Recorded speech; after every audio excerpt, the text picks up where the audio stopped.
अगर आप टैक्सेशन से डरते हो तो पैनिक मत करिए। Hello everyone, my name is Sanchita और मेरे वीडियो में आप सबका स्वागत है।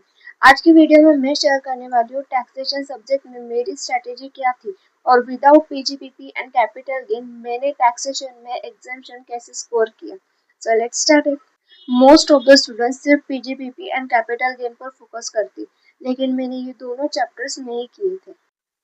तो फर्स्ट ऑफ ऑल स्टार्ट करते हैं इम्पोर्टेंस चैप्टर से।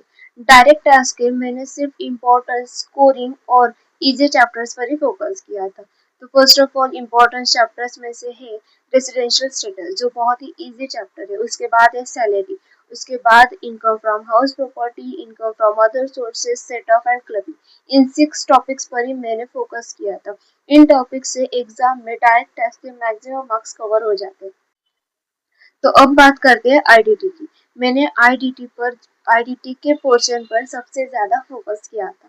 तो फर्स्ट पर चैप्टर है जिस पर मैंने सबसे ज्यादा फोकस किया था वो है जीएसटी की थियोरी।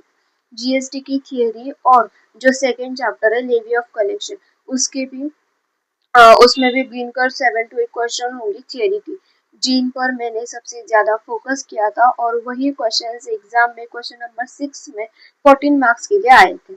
इसीलिए थियरी वो मत छोड़िए, आईडीटी की थियरी स्पेशली मत छोड़िए, वो हाथ के मार्क्स है यार। उसके बाद आता है second important chapter, time of supply, value of supply and place of supply. Place of supply तो अभी तक नहीं आया है, लेकिन time of supply and value of supply her attempt में अल्टरनेटिवली आता रहता है। पिछले अटेम्प्ट में वैल्यू ऑफ सप्लाई आया था, इसीलिए इस अटेम्प्ट में टाइम ऑफ सप्लाई आने के चांसेस बहुत ज्यादा है।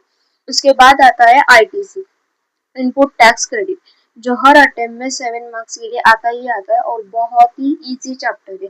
उसके बाद आता है कस्टम। कस्टम भी एक बहुत ही इजी चैप्टर है, 7 मार्क्स के लिए हर अटेम्प्ट में आता है। उसके बाद आता है कंपोजिशन स्कीम। कंपोजिशन स्कीम एक बहुत इजी चैप्टर है, बट बहुत मतलब बहुत इजी चैप्टर है, जो हर अटेम्प्ट में 7 मार्क्स के लिए अल्टरनेटिवली आता रहता है। उसके बाद आता है आरसीएम, रिवर्स चार्ज मैकेनिज्म, जो हर अटेम्प्ट में 7 मार्क्स के लिए आता है अल्टरनेटिवली। कंपोजिशन स्कीम और आरसीएम में दोनों अल्टरनेटिवली आते रहते हैं, कभी कंपोजिशन स्कीम आएगा या फिर कभी आरसीएम आएगा। उसके बाद आता है रजिस्ट्रेशन। रजिस्ट्रेशन भी एक बहुत ही इजी चैप्टर है जिस पर पूरा थियरी है। अगर आपको याद नहीं रहता है तो मैं मेरे थियरी के नोट्स का शॉर्ट वीडियो अपलोड कर दूंगी, आप जाइए देखिए और उसके थियरी क्वेश्चन लर्न कर लीजिए। उसके भी आने के चांसेस इस बार है, ऐसा मुझे लग रहा है, इसीलिए कर लीजिए। इन चैप्टर से एग्जाम में आईडीटी के आपके मैक्सिमम मार्क्स कवर हो जाएंगे, मतलब आप पूरे के पूरे आईडीटी के 3 क्वेश्चन सॉल्व कर सकते हो। और इससे क्लियर होता है कि मैंने इनडायरेक्ट टैक्स के पोर्शन पर सबसे ज्यादा फोकस करके रिक्वायर्ड मार्क्स इजीली कवर कर लिए। तो अब बात करते हैं टैक्सेशन सब्जेक्ट में मेरी स्ट्रेटेजी क्या थी।